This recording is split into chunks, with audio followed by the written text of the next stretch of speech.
ब्रह्मा गणपति गणेश चित्तपदो जगन्नाथ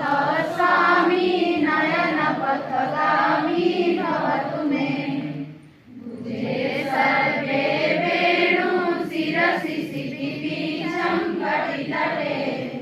दुघोरं नेत्रान्ते सहचर कटाक्षं विदधते सदा श्रीमद्वृन्दावन वसति लीला परिचयो जगन्नाथ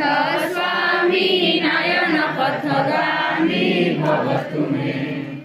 महाम्बोधे स्थिरे कनकरुचिरे नीलशिखरे वसन्तासादन्त सहज बलभद्रेण वरिणा